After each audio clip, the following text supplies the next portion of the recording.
Today we've got a collision of two of the favorite series we've had going on here over the last few weeks. We're taking the next step on the church playground project. We've also got the Kubota BX and the 1025R in the same project on the same day. So we'll use this opportunity to continue the comparison of these two units. Well, we're back at the church, and I'm going to have a hard time keeping up with everybody because we brought 3 pieces of equipment. So this is our friend Chuck on Johnny. He has equipment experience in his past, but not with this particular backhoe. So he may not be the fastest, but he's going to have fun, and we'll get the job done. He'll probably do better than I did my first time. And then we have Chris on our 2038R.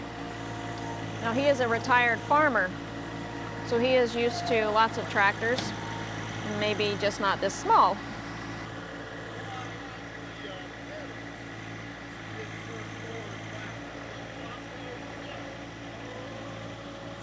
He just said he likes the pedals to go forward and backwards. Yeah, it's going to be fun for me trying to keep track of 3 tractors. I wanted to start out on the BX because I didn't have much experience with it. I've had the 1025R on several projects like this, so I was eager to see how the BX would compare. We're going to talk about a lot of different things in this episode. The comparison will be mixed in with discussions of technique and the project itself. Sit back and relax. So Chris has a heavy hitch tooth bar on his bucket, and he's really able to get in there and dig the dirt out. We do not have a tooth bar for the Kubota.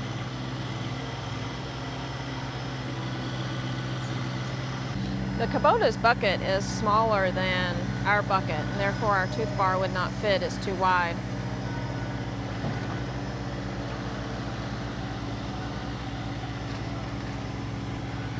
I quickly learned that it wasn't going to be easy to use the front end loader to pull up this hard soil, so I decided I would try the box blade.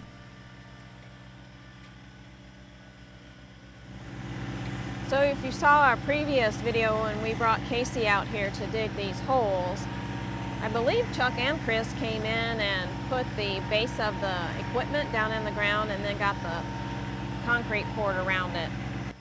We realized immediately that the 2038R with that tooth bar was much more effective than either of the smaller tractors. Of course, I do wish we'd had a tooth bar there to have tried on the 1025R. Having said that, it would have made the comparison coming up later in the episode less fair, so it's probably best that we did not have the tooth bar on the 1025R.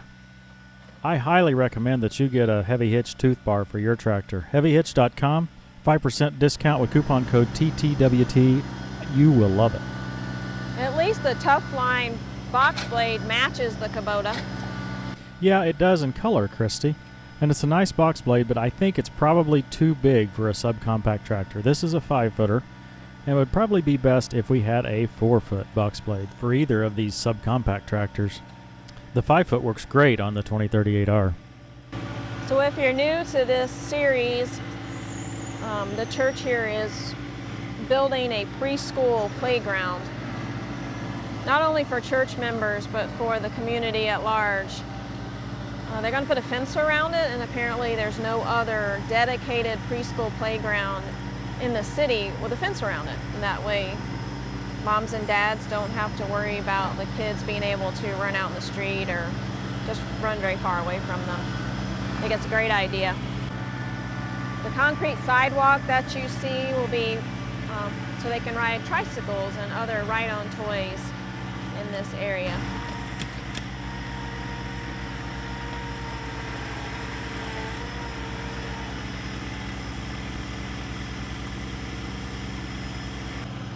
The state mandates that we have 12 inches of mulch underneath the playground equipment, and that's what they're digging out for.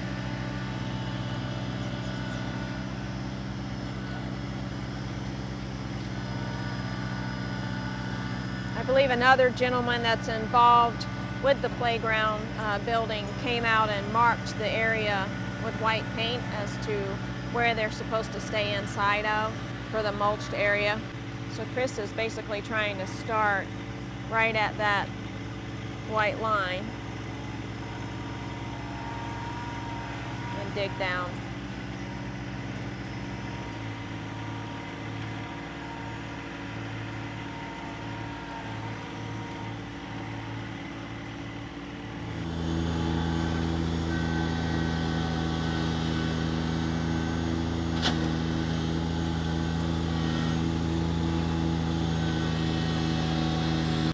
I found that I could pull a full load in the box blade, but I had trouble loading it.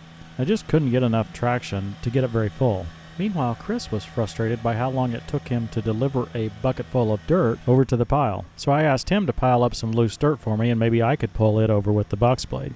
The most fun part of trying to work together with multiple pieces of equipment is to figure out how to optimize. How can we use the strengths of each tractor to improve the overall efficiency of the job?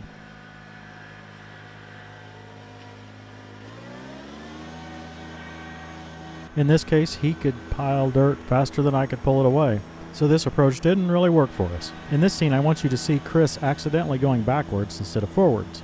This was one of the arguments in favor of the treadle pedal over the twin touch. One of the reasons I was inefficient trying to pull the soil is it was hard for me to get it onto the pile. I either had to drive up over the pile, or I had to back off and scoop it with my loader. Neither approach was working very well or very fast.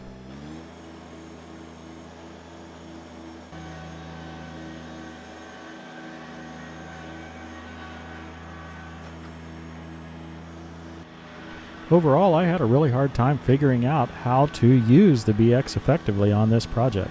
I would have found it incredibly difficult to have done the project alone with only the BX. It's supposed to be the same weight as the 1025R, and it has rim guard in the rear tires, but it really seemed like it had trouble getting enough traction to use the box blade effectively. Again, I wish I'd had a 4-foot box blade to try.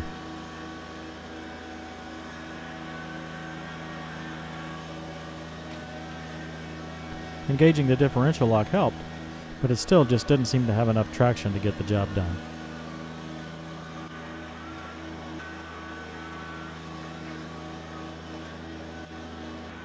I wasn't sure what Chuck was doing over there, but I was certainly interested in trying the 1025R for myself at this point.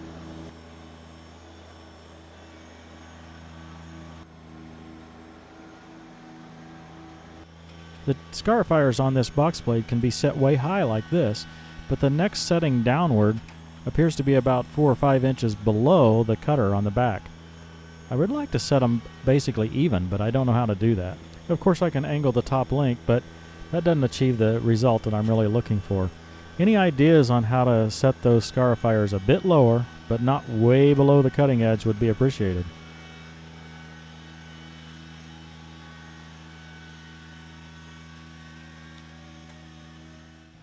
A couple of things to notice in this scene.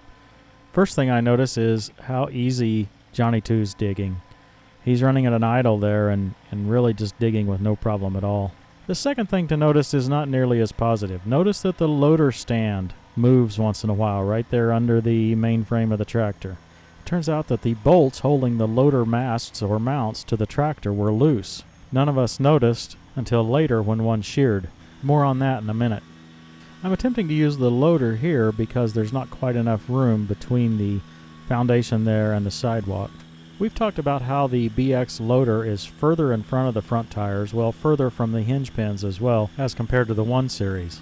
We've discussed how this extra distance is likely the main reason the BX doesn't lift as much. In these scenes I begin to realize that it may also have a negative impact on the ability to dig. It seems harder to use the weight of the tractor to push down and push forward on the bucket. I'm sure that analysis is not real technical and it may not be totally accurate, but it's the best explanation I can come up with. And as you'll see in a little bit, the 1025R is much more effective at digging, at least on this project.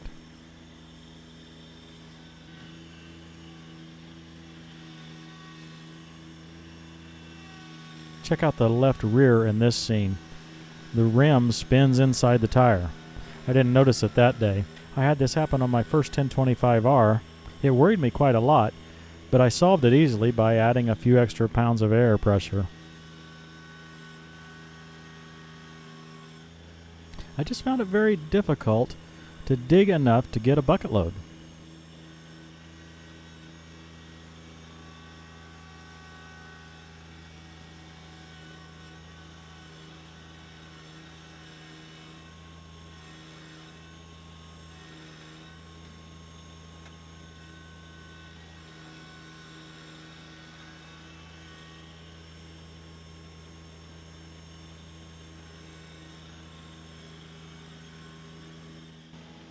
Johnny 2's still doing the bulk of the work for us, and at this point we had no idea that the loader mounts were loose and one or more bolts were even sheared.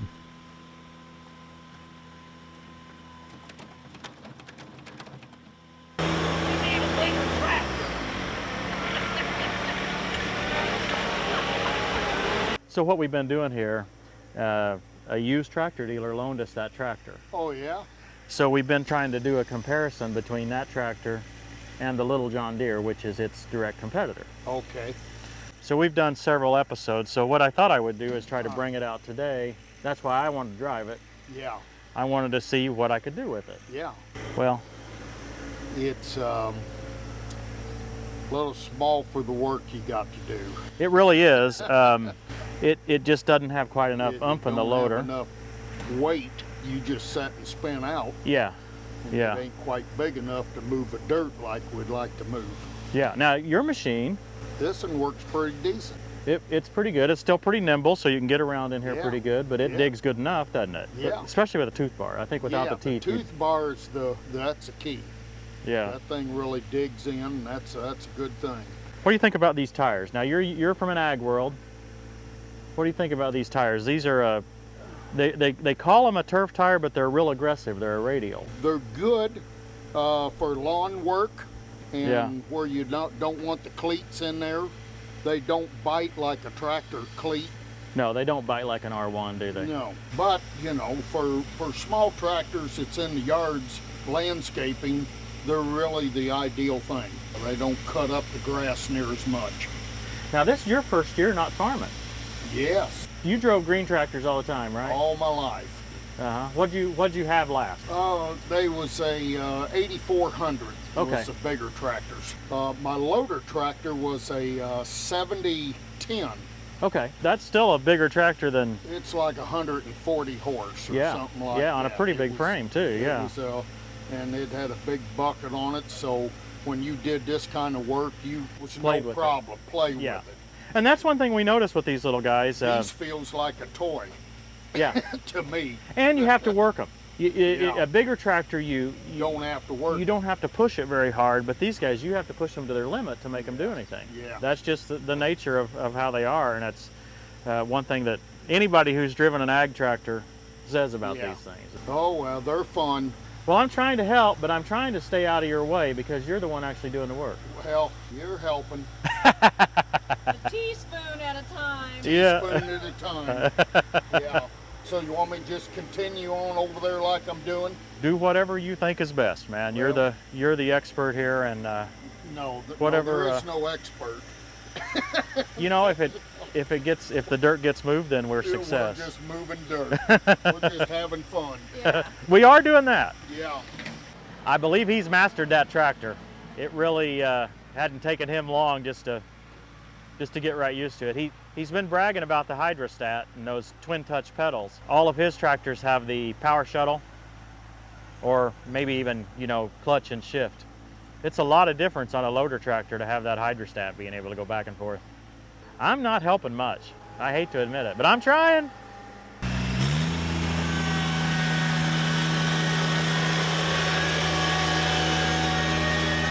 Notice that Chuck has parked Johnny at this point.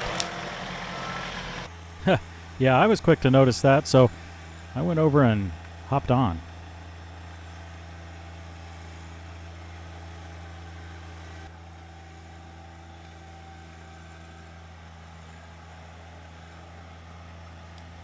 Now, as you watch this digging, be sure to remember that this is the 53-inch bucket. That's the wider of the two bucket options on the 1 Series. The smaller is a 49-inch.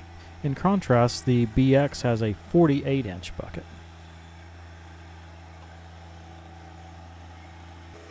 The guy on the right is the concrete man. I met him that day, and was I glad I did. We're getting concrete in our shed. New strategy. Chris here is going to dig out most of the dirt.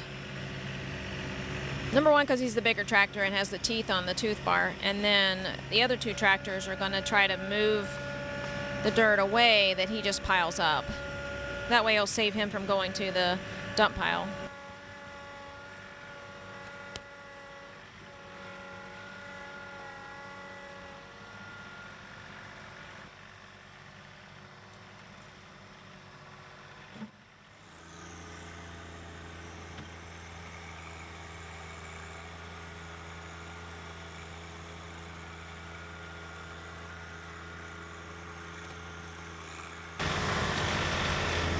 It's hard to see, but Chris does have a white line that he's trying to follow, so we only dig out the area where they want mulch.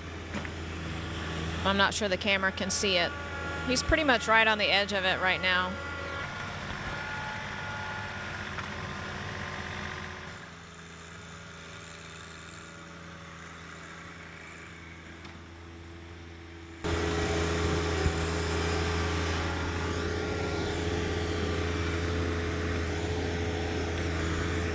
That's some mound they're creating. I don't know the end plan for all that dirt. Oh, the poor Kubota's lonely. I don't know where Chuck went, but Tim stole back the 1025R since Chuck left. Maybe Chuck will drive the little Kubota.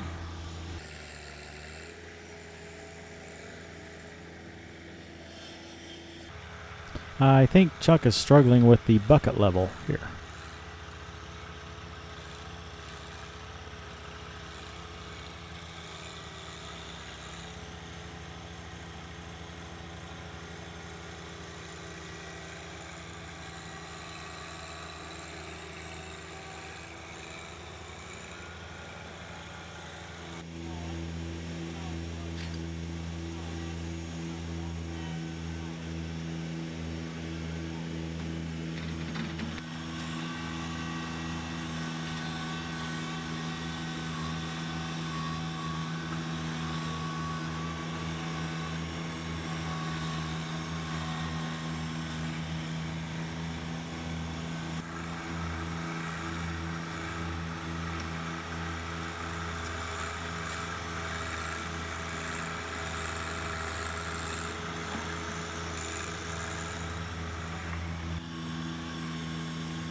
Remember guys, Chuck hasn't ran these little compact tractors before.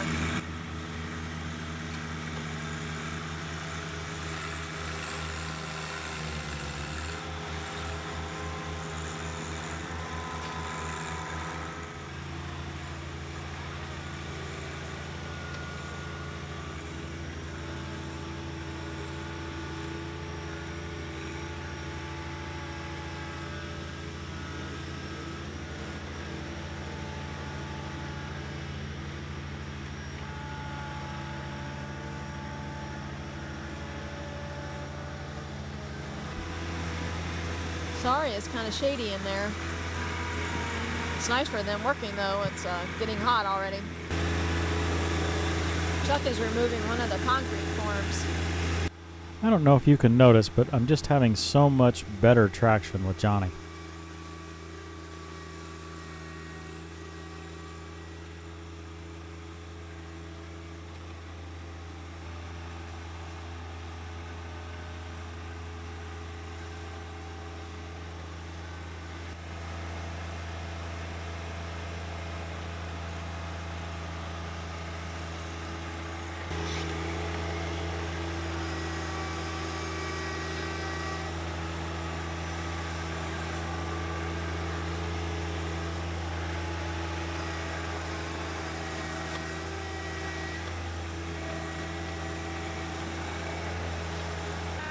Speaking of traction, it looks like Chris is having a little trouble here.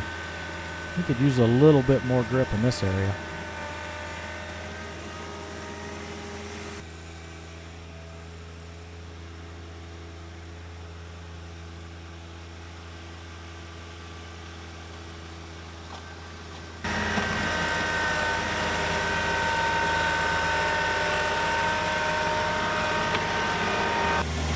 The preschool director came out and said that even though we added some more dirt over in the area by the trees, it still had water on it the last time it rained.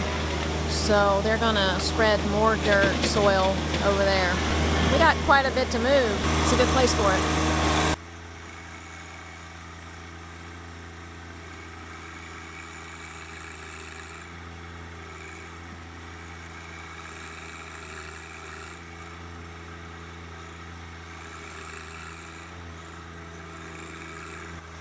Now at this point we had learned that Johnny 2's loader mount was loose, so Chris decided to try his hand with the 1025R. He's chosen a particularly difficult task. He's trying to dig right along the edge of the playground wall. It's kind of a semicircle, so it's not straight digging at all. By the way, I hauled Johnny 2 to the shop, and they fixed it under warranty. No problem. They also offered to fix it here at our house. Very impressed so far with the HW. Now Chris here is one of the leaders in the church, and he was until, well, just this season he was a farmer. I think he's got just a little bit of experience with a front-end loader. You can see the confidence.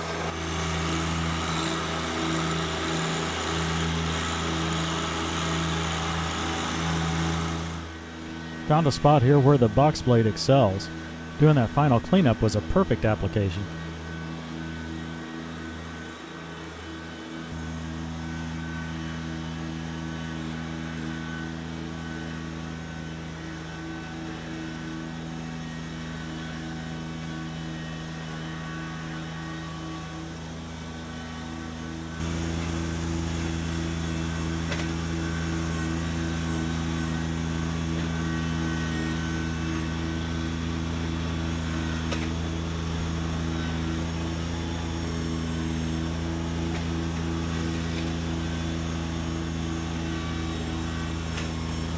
Chris, it's your first time on Tractor Time with Tim. Yes, it is. Chuck, you've been on a time or two now. Yeah, a lot of fun.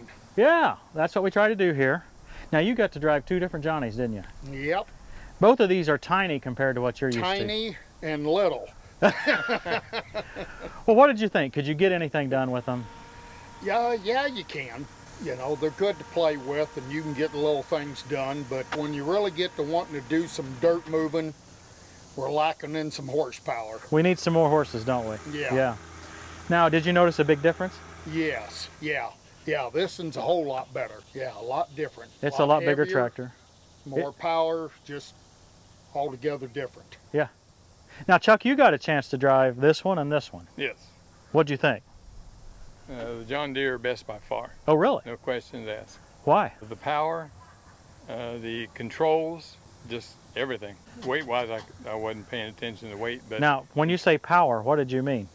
that's underpowered, it feels like. You mean the Engine. The engine? Yes. Oh, okay. That's interesting because the engines are supposed to be about the same horsepower. And the hydraulics are very slow on the Kubota compared to the John Deere. Yeah. Not good reaction time. And we just had an episode comparing those of how the loader hydraulics are just not quite up to it. And even forward and reverse are much more convenient on the John Deere. The Oh, you pedals. like the pedals better? Now, that's a Yeah. big matter of opinion. A lot of people are strongly opinionated either way on that. That's easy to operate, them You- pedals. Did you like the pedals? I like Now, you haven't had much experience with the hydrostats, right? No. You've always had the shuttle shift or Yeah, maybe even yeah. the hydrostat really makes it so you can. Yeah, maneuver a lot easier back and forth, faster Now, to do. I think I heard you muttering a few minutes ago that if we had a skid steer, we could have done this a lot faster.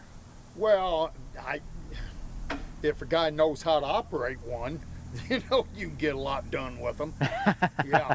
Yeah, you know, we have to go out and we have to make big sweeping turns Right. where a skid steer can just flip right, Right, around spin sometimes. And then obviously a skid steer has so much more power. I mean, most of Yeah. them are in the 75 horsepower range. I mean, Right. they'll lift like 3,000 pounds and stuff. Yeah. But they're also $70,000. Yeah. So, These have been very good for this project this morning because of the tightness of our space we had to operate in. now you have a 5083, right? Yeah. It would have been, you could have used it for some of the big areas here, but it would have been pretty tight. Too big. Well, what's next on this project, Chuck? We'll get tractor trailer load of mulch and we'll have to bring the mulch and just place in here. Like you said in the last episode, we got to have it 12 inches deep. That's what we've graded out for. Yes. Probably a little deeper in places where I got to dig in. I wasn't paying, you know, I kind of like to dig. Yeah. And then we have 4 pieces of equipment, playground equipment to install. Yes, remove that pile of dirt. Oh, we got to move that big pile of dirt. So I think none of us really realized just how much dirt we were going to have today, right? Yeah. I think that might be a place for our bigger tractors, Chris. That Yeah. could be. I think we could, with our 2 bigger tractors, I believe we could get in there and move that. Now, I was thinking just like that. You were wanting a preschool hump. I was thinking just like that. It'd be great for those preschoolers. They could get, they could get to rolling pretty good. Yeah. King on the mountain. Now, if I'm going to make a preschool hump, that's the size I want, Chris. I mean, come on. I don't want one of these. We're not in charge though. No, no, and it's not my kid rolling down it either. Right. Yeah, yeah. Hey, Yeah. I really appreciate having you both here today. Yeah, Tim, yeah, this has been a lot of fun. Thanks for the fun. Yeah, thank you. Good day. Thank you. Thank you, Chuck. And thank you for watching, everybody. We'll see you next time on Tractor Time with Tim.